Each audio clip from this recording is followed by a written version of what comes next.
அடிச்சிரு.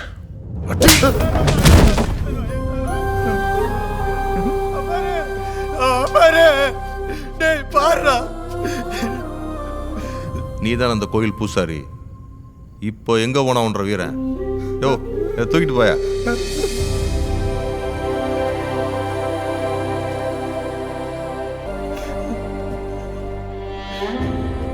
பாரு, அடிச்சிட்டாங்கல்ல பாரு.